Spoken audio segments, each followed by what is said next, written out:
J'ai égorgé mon propre fils d'un geste précis, comme on tranche une dette impayable.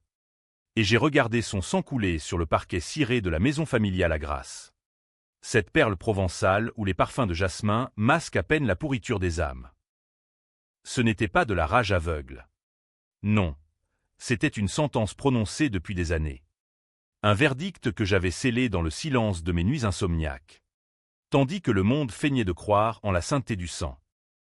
Et pourtant, en cet instant, alors que son corps s'affaissait comme un pantin désarticulé, j'ai ressenti non pas la paix, mais une faim vorace pour que sa mort ne soit que le premier chapitre d'une vengeance qui engloutirait tout, y compris les mensonges qu'il avait semés comme des graines empoisonnées dans le jardin de notre lignée. Le jour où j'ai cédé ma maison à mon fils, il m'a laissé sur une route de campagne déserte. C'était il y a 5 ans, sous un ciel de plomb au-dessus des collines du Luberon, où les cyprès se dressent comme des sentinelles muettes devant les secrets des vivants. J'avais tout donné, la bâtisse du XVIIe siècle aux murs ocres, imprégnée de l'odeur de lavande séchée et de regrets accumulés, les vignes qui s'étendaient jusqu'à l'horizon, produisant un rosé que les Parisiens s'arrachaient comme un élixir de jeunesse éternelle, et même les portraits jaunis de mes ancêtres. Ces bourgeois provençaux qui avaient bâti leur fortune sur le commerce des huiles essentielles, en écrasant sans pitié les paysans qui osaient réclamer leur dû. Antoine, mon unique héritier, avait souri ce jour-là. Un sourire carnassier qui étirait ses lèvres minces, révélant des dents trop blanches, trop parfaites pour un homme de 30 ans qui prétendait à l'authenticité. « Père, tu as toujours été un visionnaire », avait-il murmuré en signant les papiers, sa plume glissant sur le vélin comme un serpent sur la peau d'une proie. Je me souviens de la sensation du gravier crissant sous les pneus de sa Mercedes noire alors qu'il s'éloignait, me laissant là, au bord de cette route sinueuse bordée de murettes en pierre sèche, avec pour seul bagage un sac à dos contenant quelques vêtements usés et un chéquier vide. Pas un appel, pas un regard en arrière. Juste le vide. Ce vide abyssal qui s'infiltre dans les os comme l'humidité du Mistral en hiver. J'avais 60 ans. Et en un clin d'œil, j'étais redevenu un vagabond. Un fantôme errant dans les oliveraies où j'avais jadis joué enfant. Sous le regard bienveillant d'un père qui, lui, n'aurait jamais trahi son sang. Mais Antoine n'était pas comme moi. Il était le fruit d'une union maudite. Né d'une nuit d'ivresse avec une femme que j'avais aimée en secret.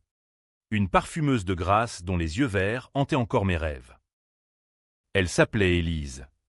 Et elle était morte en couche, emportant avec elle le secret de notre passion adultère, du moins. C'est ce que je croyais. Les premiers jours après l'abandon, je survivis grâce à la charité des fermiers locaux. Ces âmes rustres qui me prirent pour un SDF égaré par la crise économique de 2008. Encore fraîche dans les mémoires.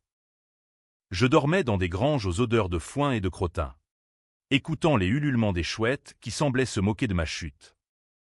Mais la nuit, seul avec mes pensées, la vérité se révélait comme un poison lent. Antoine n'avait pas agi par ingratitude simple. Non, c'était calculé. Une lame empoisonnée forgée dans l'ombre d'un complot plus vaste. J'avais commencé à assembler les pièces lors de mes marches solitaires vers Avignon, où je mendiais de quoi manger dans les marchés aux puces, entouré de touristes anglais qui ricanaient de notre folklore provençal. Des rumeurs circulaient, mon fils, ce golden boy de la parfumerie, avait non seulement hérité de la maison, mais il avait hypothéqué pour financer des dettes de jeu à Monaco. Et pire, il avait effacé mon nom des registres familiaux comme on rature une faute dans un livre de comptes. C'est là, au pied des remparts d'Avignon, que je rencontrai le premier fantôme de mon passé, un vieil ami d'Élise, un herboriste nommé Lucien, qui tenait une échoppe de plantes médicinales dans les ruelles étroites de la vieille ville. Ses yeux, voilés par les cataractes, s'illuminèrent quand il me reconnut. « Louis, par tous les saints, c'est toi » balbutia-t-il, sa voix rauque comme le vent dans les roseaux du Rhône. Nous nous assîmes sur un banc de pierre, sous la statue de la Vierge qui veillait sur les pêcheurs. Et il me raconta ce que j'ignorais. Élise n'était pas morte en couche. Elle avait survécu. Juste assez pour accoucher d'Antoine. Mais j'avais été dupé. C'était mon frère aîné, Henri, ce serpent au sourire mielleux, qui avait orchestré sa disparition. Henri, l'héritier légitime, jaloux de mon ascension dans l'entreprise familiale, avait payé un médecin corrompu pour falsifier le certificat de décès. Élise avait été exilée dans un couvent isolé des Alpes de Haute-Provence, où elle avait agonisé en silence, maudissant le nom de notre lignée. Le choc me frappa comme un coup de Mistral. Antoine n'était pas seulement mon fils, il était le bâtard d'un inceste voilé, fruit d'une trahison fraternelle que Henri avait semée pour me briser. Et mon neveu, où était-ce mon demi-frère, avait grandi en sachant tout cela, nourri aux mamelles du mensonge par Henri, qu'il avait élevé comme son propre pour mieux me voler l'empire des senteurs.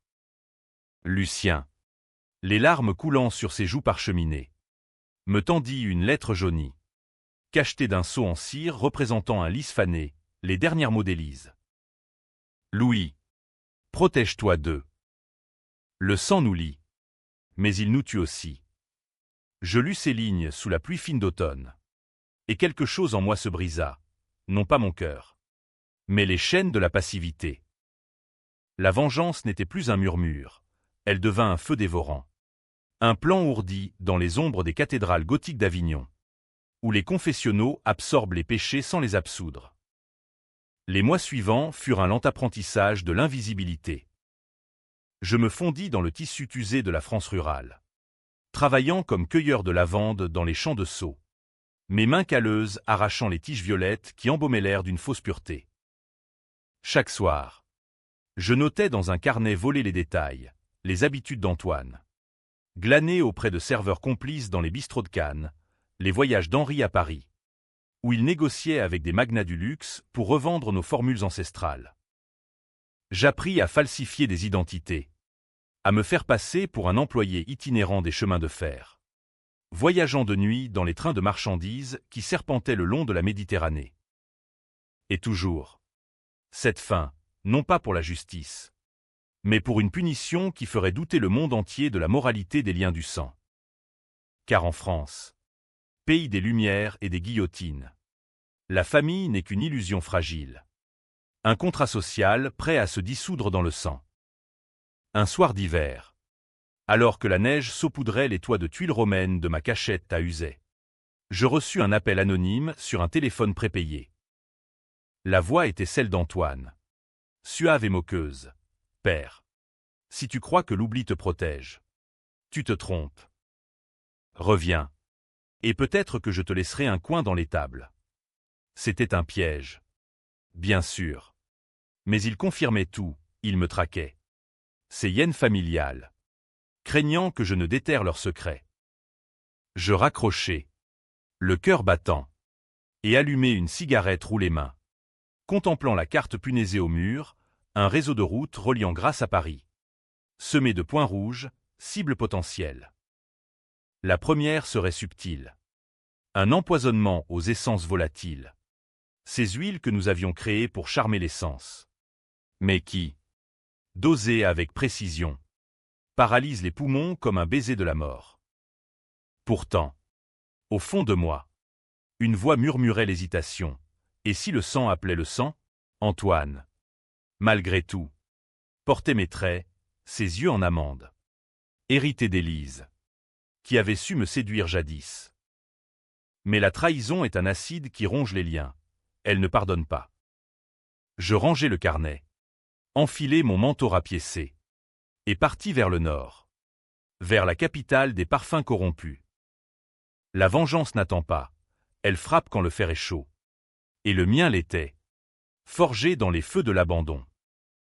Paris m'accueillit comme une amante perfide. Ces boulevards haussmanniens luisants sous la pluie incessante de novembre, où les passants pressés, emmitouflés dans leur beurberie, ignoraient les ombres qui rampaient dans les caniveaux. J'avais loué une chambre de bonne sous les toits du Marais. Un cagibi aux murs lézardés où l'odeur de moisi se mêlait à celle du pain grillé des boulangeries voisines. De là, j'observais la Seine couler comme un serpent d'argent, portant vers l'océan les secrets de la ville lumière, secrets que j'étais venu déterrer. armé non d'une lame, mais d'un savoir ancestral sur les poisons subtils. Ces extraits de tubéreuse et de galbanum qui, mal employés, transforment l'extase en agonie. Henri vivait désormais dans un hôtel particulier du 7e arrondissement, face à l'hôtel des Invalides, où Napoléon reposait en marbre froid, indifférent aux trahisons des vivants. Mon frère, ce spectre de 70 ans aux cheveux teints en blond cendré, paradait comme un roi déchu, entouré de maîtresses plus jeunes que ses regrets. J'appris vite ses routines, le café aux fleurs le matin, où il sirotait un expresso en feuilletant le Figaro, les dîners au Plaza Athénée, où il courtisait des investisseurs qataris pour dilapider l'héritage provençal en projets fumeux de parfums éco-responsables, une farce, puisque nos terres étaient ravagées par ces engrais chimiques. Antoine, lui, gérait la boutique familiale à Grasse. Mais il remontait souvent à la capitale, dormant dans l'appartement de son oncle. Ce nid de vipères où ils tramaient ensemble la ruine de quiconque osait les défier. La première fissure dans leur armure apparut lors d'une soirée mondaine à l'Opéra Garnier. Ce joyau néo-baroque où les lustres de cristal pleurent des larmes de lumière sur les épaules nues des élus. J'avais volé un smoking chez un fripier des Halles, me glissant parmi les invités comme un fantôme en habit de soie. Henri était là, bedonnant dans son queue de pie, riant aux éclats d'une anecdote sur notre enfance, mon frère Louis. Ah, quel rêveur! Il croyait que les fleurs parlaient aux âmes perdues. Son rire résonna comme un glas, et je sentis la bile monter. Près de lui, Antoine, en smoking Armani, flirtait avec une actrice déchue, ses mains effleurant sa taille avec la possessivité d'un propriétaire. Ils ne me virent pas, ou feignirent de ne pas me voir. Pour eux, j'étais déjà mort, effacé des annales familiales comme un parfum éventé. Ce soir-là, je glissai dans leur garde-robe une fiole d'essence de belladone, diluée dans leur aftershave favori, un mélange que j'avais concocté dans l'arrière-salle d'une herboristerie clandestine du Sentier. La belladone, cerise du diable en provençal, provoque des hallucinations lentes, un vertige qui ronge l'esprit avant le corps. Le lendemain, les journaux people chuchotaient, scandale chez les parfumeurs de Grasse, Henri Delorme hospitalisé pour excès de zèle après une nuit de débauche. Il avait vu des fantômes. Paraît-il, Élise, revenant d'outre-tombe pour lui arracher la gorge. Antoine, pâle comme un linceul, avait annulé ses rendez-vous, murmurant à ses associés que quelque chose clochait dans l'air de Paris. Mais ce n'était que le prélude. Un avertissement pour les faire douter de leur invincibilité. De retour dans ma soupente, je fouillais les archives familiales que j'avais subtilisées lors d'une incursion nocturne à Grasse. Des boîtes poussiéreuses remplies de lettres et de contrats jaunis. Révélant le vrai cancer, Henri n'avait pas seulement volé Élise, il avait saboté notre père. Accusant faussement Louis, moi. Non. Notre père commun, d'avoir empoisonné un lot de parfums qui avait rendu aveugle une cargaison d'ouvriers italiens en 1975. Père avait porté le chapeau. Ruiné. Forcé à vendre les terres à bas prix à Henri, qui avait rebâti l'empire sur ses mensonges. Et moi, jeune ingénieur naïf, j'avais gigné le crime pour protéger la famille. Signant ma propre chute en exil provençal, loin des lumières de Paris. Cette révélation me consuma comme un feu de garrigue. J'étais l'agneau sacrifié 2 fois, d'abord par mon frère, puis par mon fils. Ce monstre hybride qui avait hérité de la malfaisance d'Henri sans une once de ma tendresse.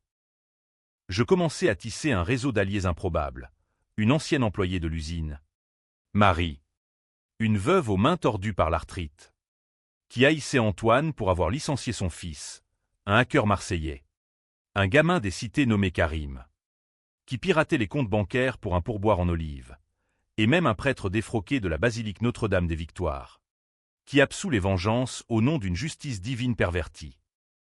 Ensemble, nous cartographions leur empire, les pots de vin à l'ANSM pour falsifier les tests toxicologiques, les liaisons d'Antoine avec des politiciens corrompus du Front National, qui protégeaient leurs importations illégales d'huile synthétique chinoise. La tension montait comme une symphonie de malheur, dissonante et inexorable. Une nuit, alors que je rôdais près de l'hôtel particulier, j'entendis leur voix filtrer à travers les volets mi-clos. Le vieux est mort. Antoine. Oublie-le. Mais si jamais. Henri s'interrompit. Un gloussement humide. Si jamais il revient, on l'enterre pour de bon. Comme Élise. Mon sang se glaça. Il savait pour elle. Et pire. Ils en riaient. Je m'éloignai dans l'ombre, le cœur cognant comme un tambour de la Légion étrangère, et jurai sur la scène païenne que leur rire serait le dernier. Pourtant, au milieu de cette haine, un doute s'insinuait. Et si Élise avait menti dans sa lettre? Et si Antoine était innocent, manipulé par Henri comme un pion sur l'échiquier des Delorme? Non. Impossible. J'avais vu ses yeux ce jour-là sur la route, froids comme le marbre de Carrare. Il avait choisi. Et moi, j'allais choisir à mon tour, une vengeance qui ne se contenterait pas de sang, mais qui exposerait leurs âmes nues au jugement public. Ce tribunal impitoyable de l'opinion française, où les scandales fleurissent comme les chrysanthèmes au cimetière de la Toussaint. Je quittai Paris par le RER bondé. Direction Grasse, où la maison familiale, ma maison, bruissait maintenant de fêtes décadentes. Le poison suivant serait plus personnel, un parfum customisé, envoyé comme un cadeau de réconciliation, infusé de digital pourpre, qui fait battre le cœur jusqu'à l'explosion. Antoine l'appliquerait sur sa peau, pensant à sa gloire, ignorant que chaque goutte le rapprochait de l'abîme. Et Henri, il assisterait, impuissant, à l'agonie de son pantin préféré, réalisant trop tard que le diable n'était pas dans les fleurs, mais dans l'homme qu'ils avaient jeté aux orties. Les routes du Sud s'ouvraient devant moi, bordées de platanes centenaires qui murmuraient des encouragements ancestraux. La France, cette terre de révolutions avortées et de passions étouffées, était le théâtre parfait pour mon drame. Ici, la vengeance n'est pas un vice, c'est une vertu cachée, un droit inaliénable des opprimés. Et j'étais l'opprimé par excellence. Un père trahi, un frère spolié, un amant volé à sa muse. Le soleil se couchait sur les gorges du Verdon, teignant le ciel d'écarlate. Et je souris pour la première fois depuis l'abandon, le rideau se levait sur l'acte 2. Revenir à Grasse fut comme plonger dans un bain de mercure, froid, toxique et inévitable. La ville des parfumeurs, avec ses ruelles escarpées où l'air vibre d'accords floraux, jasmin, rose, tubéreuse, masquait sous sa beauté une pourriture organique, celle des dynasties qui s'entredéchirent pour un monopole olfactif. J'arrivai de nuit, par la des Neufs sinueuses, me garant dans une olivrette abandonnée au-dessus du vieux quartier. La maison se dressait là, silhouette massive contre le ciel étoilé, ses volets verts claquant doucement au vent, comme pour saluer le retour du proscrit. Des lumières filtraient des fenêtres, et j'entendis la musique, un jazz languide. Du Miles Davis peut-être, couvrant les rires d'une fête qui puait l'opulence volée. Marie m'attendait dans une taverne enfumée du cours Honoré-Crespe. Un verre de pastis à la main, ses yeux plissés par les ans et la rancune. Il est là-haut avec sa catin du moment. Un mannequin de Nice qui sent le Chanel bon marché, crachatait-elle. Sa voix éraillée comme du papier de verre sur du bois tendre. Ensemble, nous remontâmes la colline, évitant les patrouilles de la gendarmerie qui veillaient sur les fortunes parfumées. À travers une brèche dans le mur de pierre, nous observâmes Antoine, torse nu, dansait au salon, sa peau luisante de sueur, entouré de flatteurs en costumes italiens. Henri n'était pas là, en voyage d'affaires à Lyon. Paraît-il, mais son ombre planait. Dans les tableaux qu'il avait accrochés, des natures mortes de fleurs fanées signées par des artistes oubliés. Le lendemain, je fis livrer le parfum, un flacon de cristal gravé aux initiales LD. Pour Louis Delorme, en souvenir d'un père aimant. L'étiquette. rédigé d'une main tremblante pour feindre l'émotion, promettait un sillage de rédemption. Antoine le reçut au petit déjeuner, sur la terrasse surplombant les champs de lavande endormis. Je le vis de loin, à travers mes jumelles volées, vaporiser le nectar sur son cou, inhalant profondément. La digitale purpurea, extraite des digitalines de nos serres secrètes, agirait lentement, arythmie cardiaque, puis suffocation, mimant une crise due à l'excès, parfait pour un playboy comme lui. À la santé du fantôme, murmurai-je, levant une flasque de vin ordinaire en guise de toast. Les jours suivants furent une danse macabre. Antoine commença à tousser, d'abord discrètement, attribuant cela à une allergie printanière. Puis vinrent les vertiges, les nuits blanches où il arpentait les couloirs, accusant les domestiques d'avoir aéré avec des produits chimiques. Marie, infiltrée comme femme de ménage, glanait les détails. Il hurle au milieu de la nuit. Monsieur Louis. Il voit une femme aux yeux verts qui l'étrangle avec des chaînes de jasmin. Parfait. Le doute s'insinuait, fracturant leur alliance. Henri, alerté, rappliqua de Lyon en hélicoptère, atterrissant sur la pelouse comme un dieu vengeur. Je les espionnais depuis un cyprès, écoutant leur querelle filtrée par les fenêtres ouvertes. C'est lui. Antoine, ton père est revenu. Ce chien enragé, siffla Henri. Ou c'est toi qui l'as poussé à bout? Oncle, avec tes dettes et tes mensonges, répliqua mon fils, la voix brisée par la peur. C'est alors que le premier lissage de face survint. Antoine, sentant le filet se refermer, contacta un avocat parisien pour réhabiliter mon nom, prétextant une erreur administrative dans la cession de la maison. Un geste calculé, pour se blanchir aux yeux des autorités si les empoisonnements tournaient au scandale. Mais je vis clair dans son jeu, il cherchait à me localiser, à tendre un piège plus gros. Karim, mon hacker, intercepta les mets. Antoine offrait une récompense pour ma localisation bienveillante, tout en commandant des antidotes auprès d'un pharmacien douteux de Marseille. Ils se méfiaient l'un de l'autre désormais. Ces deux serpents dans le même panier. Et cela me ravissait.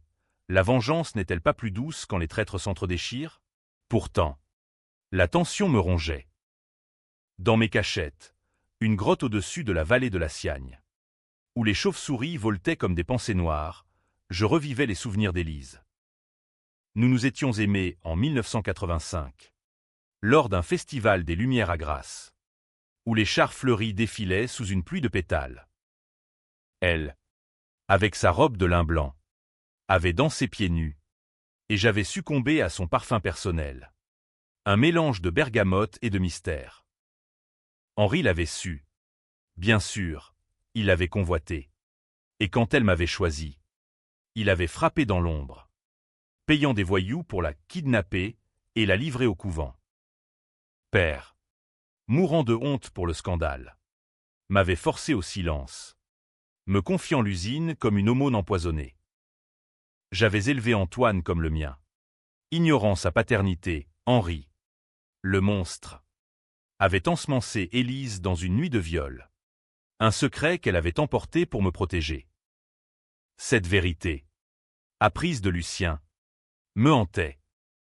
Était-ce pour cela qu'Antoine me haïssait? Pour un père fantôme? Un inceste forcé?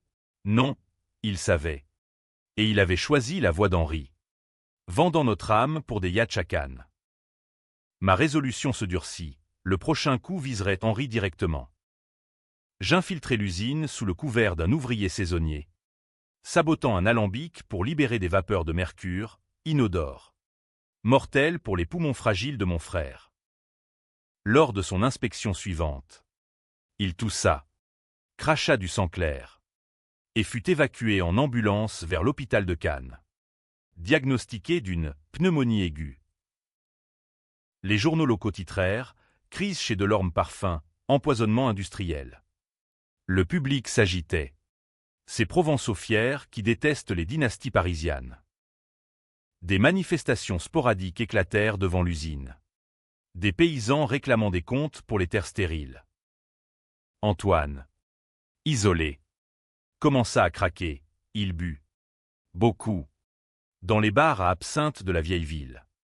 Confessant à des inconnus son père fantôme qui hante les fleurs. Un soir, il m'aperçut, ou crut m'apercevoir, dans la foule d'un marché aux herbes. Ses yeux s'écarquillèrent.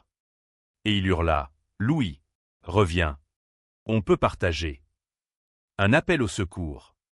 Ou un leurre. Je m'éclipsai dans les ruelles. Le cœur serré par un doute fugace. Et si la rédemption était possible? Mais non. La nuit suivante, il tenta de me piéger. Des gendarmes fouillèrent les oliveraies. Alertés par un témoin. Ils me manquèrent de peu. Mais capturèrent Marie, qui l'accusèrent de vol. En cellule. Elle tint bon, jurant sur la Vierge de la Garde que j'étais un mythe. Libérée sous caution payée par Karim. Elle revint plus déterminée, frappée fort. Louis. Pour nous tous. Le filet se resserrait. Oui. Mais sur eux. J'envoyai à Antoine une seconde fiole. Cette fois avec une note, le sang appelle le sang. Rejoins Élise. Il la but, pensant à un remède, et s'effondra lors d'une conférence de presse, bavant des aveux incohérents sur l'inceste et les mensonges. Le scandale explosa comme une bulle de savon empoisonné. Paris Match titra « La dynastie de l'Orme, un nid de vipères provençales ». Les actionnaires fuyaient. Les créanciers assiégeaient la maison. Henri, depuis son lit d'hôpital, accusa Antoine de trahison interne, l'abandonnant comme j'avais été abandonné. Mon fils, seul, implora de l'aide par mail intercepté. « Père. » C'était lui. Henri, il m'a forcé. Un autre revirement. Une larme de crocodile, la tension culminait, le public se divisait, certains me voyaient comme un justicier. D'autres comme un parricide fou. Et moi, tapi dans l'ombre. Je préparais le coup final, un face-à-face qui briserait tout. La nuit du solstice d'été. Quand les cigales stridulent comme des âmes en peine sur les collines de Grasse.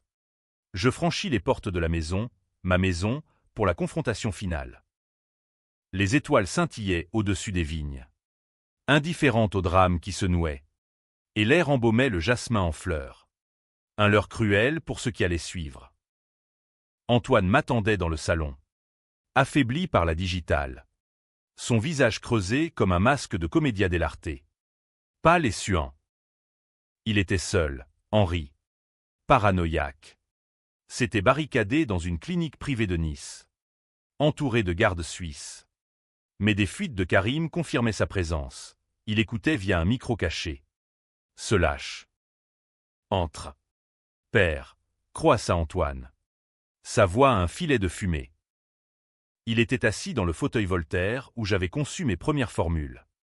Un verre de rosé tremblant dans sa main. Tu as gagné. La maison est à toi. Si tu me sauves. Ses yeux d'Élise, imploraient. Mais je vis le calcul dessous, un enregistrement. Peut-être. Pour me piéger en aveu. Je m'approchai. Calme. Mon ombre s'allongeant sur le parquet comme une sentence. Sauvé, comme tu m'as sauvé sur cette route. Mon fils, ou comme Henri a sauvé Élise de l'amour. Je sortis la lettre. La jetant à ses pieds comme un gant de défi. Il la ramassa, les doigts tremblants, et lut en silence. Puis, un sanglot, vrai ou faux, le secoua. Je savais pour l'inceste. Henri me l'a dit à mes 16 ans. Pour me lier à lui. Ton vrai père est un violeur, qu'il disait. J'ai haï le fantôme que tu étais, avant même de te connaître. Quand tu as cédé la maison, c'était ma revanche. Contre vous deux. Un revirement de plus. Une confession qui puait le désespoir stratégique. Il se leva, chancelant, et tendit la main. Mais maintenant, je vois. Henri m'a utilisé. Comme il t'a utilisé. Ensemble. On peut le détruire. Partageons l'Empire. Le public, si j'ose dire. Car les caméras de surveillance que j'avais piratées diffusées en direct vers un forum anonyme sur le dark web seraient divisées, héros rédempteurs ou manipulateurs impitoyables. Je feignis l'hésitation, laissant le silence s'étirer comme un supplice. Puis, d'un geste fluide, je sortis le couteau, pas n'importe lequel. La lame rituelle de nos ancêtres, gravée de lys et de serpents, utilisée pour inciser les fleurs avant distillation. Le sang appelle le sang, répétai-je. Et je frappai. Non à la gorge comme prévu, mais à l'épaule. Une blessure superficielle pour le faire hurler. Il s'effondra, criant « Pitié, c'est lui le monstre !» Henri surgit alors des escaliers, armé d'un pistolet, un Beretta volé à un contact corse. Son visage tordu par la fureur. « Espèce de rat, tu oses revenir ?» beuglatait-il, tirant une balle qui siffla près de mon oreille, fracassant un vase Ming. Le chaos éclata, Antoine rampa vers la porte. Laissant une traînée écarlate, je me jetai derrière un buffet, le cœur battant la chamade. C'était le chaos trao, cette valse mortelle dans la maison des senteurs, où les effluves de sang se mêlaient à ceux de la rose d'Amasna. Henri rechargea, jurant en provençal, pour Élise, que j'ai baisé pour te briser, pour père, que j'ai accusé pour régner. Ses aveux, captés par le micro, filtrés en ligne, le monde virtuel explosait de commentaires, justice poétique, clamaient les uns, parricide collectif, hurlaient les autres. Je contre-attaquai avec un flacon d'acide sulfurique, masqué en eau de Cologne, le projetant à son visage. Il hurla. Un cri primal qui déchira la nuit. Sa peau bulant comme du fromage au feu. Aveuglé.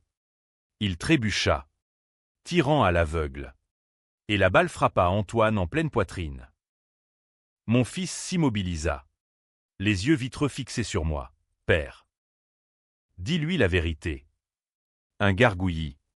Et le silence. Henri, titubant, rit un rire dément. Il est mort. Comme elle.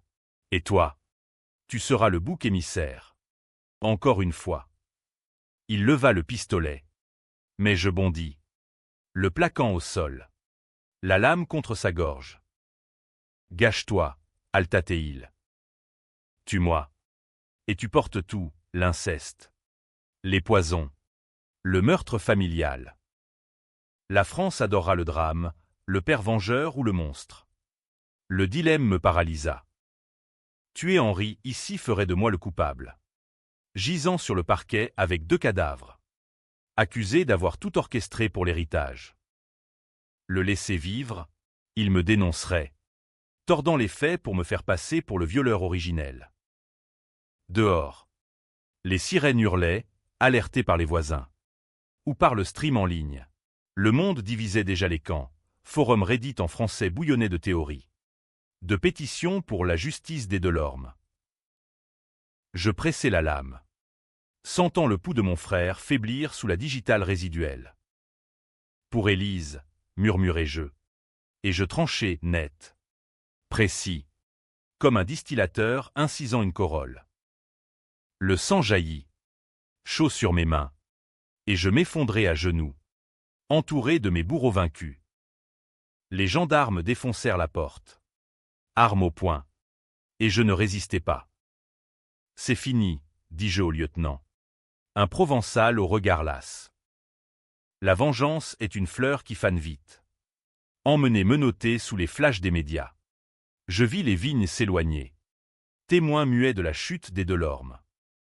Le public, il se déchirerait, héros tragique ou assassin calculateur. Les titres du Monde, le parricide de grâce, tragédie ou purification. Le procès à Aix-en-Provence fut un cirque romain. Un amphithéâtre médiatique où les avocats en robe noire s'affrontaient comme des gladiateurs sous les projecteurs impitoyables. La salle d'audience, avec ses boiseries Renaissance et ses vitraux filtrant une lumière jaunâtre. puait la sueur et l'hypocrisie, celle des jurés provençaux.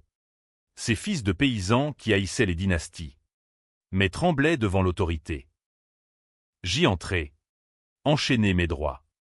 Mon costume prêté par un défenseur public sentant le tabac froid. Et affronter les regards, curiosité malsaine des journalistes de Var-Matin, pitié feinte des voisins de Grasse, et haine viscérale des alliés d'Henri. Ces vautours en deuil qui pleuraient non les morts, mais l'empire perdu. L'accusation, menée par une procureure au chignon serré nommé Duval, peignit un portrait dantesque, moi, Louis Delorme, patriarche empoisonné par le ressentiment, instigateur d'un matricide indirect et d'un fratricide calculé. Il a gigné le crime pour son père en 1975 et répété l'histoire en 2025, sacrifiant son propre sang pour une maison de pierre, tonnatait-elle, brandissant la lettre d'Élise comme une relique maudite. Les preuves s'empilaient, les fioles retrouvées dans ma grotte, les mets piratés par Karim, qu'elle fit passer pour une conspiration cyber. Les témoignages de Marie, tordus pour la faire passer de victime à complice. Le public, ce jury invisible des réseaux sociaux, se polarisait, vengeance Delorme trending sur X. Avec des traites enflammées, il a libéré les opprimés des tyrans parfumés, versus un psychopathe qui mérite la perpétuité, pour souiller l'honneur provençal. Ma défense, un jeune avocat idéaliste de Marseille, Julien, qui misa sur la vérité, l'inceste d'Henri, prouvé par un ADN exhumé d'une mèche de cheveux d'Élise conservée au couvent, les sabotages de 1975, avoué dans un journal intime découvert post-mortem chez Henri, et l'abandon sur la route, filmé par une caméra de surveillance rurale que Karim avait hackée. Louis Delorme n'est pas un monstre, plaida Julien, sa voix vibrant comme un accord de mandoline. Il est la victime d'une lignée corrompue. Un homme qui a porté le fardeau du silence jusqu'à ce que le cri devienne l'âme. Antoine et Henri devinrent les vilains posthumes, le fils manipulateur, l'oncle violeur. Un duo shakespearien qui avait transformé la famille en tragédie grecque. Mais le twist vint comme un coup de Mistral, lors du témoignage final. Lucien l'herboriste produisit une seconde lettre, datée du jour de la mort d'Élise, non pas pour moi, mais pour Antoine. Mon fils, Henri t'a menti. Louis est ton père véritable. L'homme qui m'a aimé librement. Ne le hais pas, est le mensonge qui nous lie. Élise avait tout su, et choisi le silence pour protéger l'enfant d'un scandale qui l'aurait brisé. Antoine, en apprenant cela à l'âge adulte, n'avait pas haï Henri, il avait comploté avec lui par ambition. Mais au fond, par peur d'être le bâtard d'un amour pur. Le jury chancela, étais-je vengeur ou justicier égaré? La procureure contre-attaqua. Cette lettre? Une fabrication. Delorme a tout orchestré pour se laver les mains dans le sang familial. Les débats firent rage pendant des semaines. La France entière divisée comme lors du procès de Dreyfus, intellectuels parisiens me défendant comme un Zola moderne. Provinciaux me condamnant comme un parricide païen. Finalement, le verdict tomba un matin de brume automnale, non coupable d'homicide volontaire, mais coupable de mise en danger et de faux en écriture, 5 ans avec sursis. Plus une amende symbolique pour trouble à l'ordre public. Le public explosa, manifestation à Grasse, où des viticulteurs brûlèrent des flacons de Delorme en criant « Liberté pour les fantômes ». Pétition en ligne pour un procès en appel, accusant le jury de laxisme bourgeois. Libéré. Je revins à la maison, non pour la reprendre, mais pour la brûler. Debout devant les flammes qui dévoraient les murs ocres, léchant les vignes comme une langue purificatrice. Je sentis non la victoire, mais un vide cosmique. La vengeance avait été cathartique. Oui, mais stérile. Antoine mort en croyant à un mensonge, Henri emporté par ses propres poisons, Élise. Enfin vengé, mais dans un silence éternel.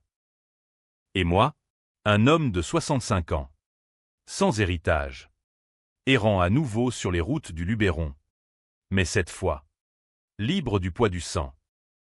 Le twist final, dans les cendres. Je trouvai un dernier secret, un testament d'Antoine. caché sous une latte du parquet, me léguant tout, non par remords, mais par calcul posthume. À mon père, pour qu'il porte la malédiction jusqu'au bout. Était-ce une malédiction ou un cadeau empoisonné? Le monde débat encore. Dans les cafés de Provence et les forums obscurs, ai-je gagné? Ou suis-je le vrai perdant? Condamné à hanter mes propres ruines, la vengeance, en France, n'offre jamais de fin heureuse, elle laisse des questions, comme des parfums qui s'attardent, insidieux et inoubliables.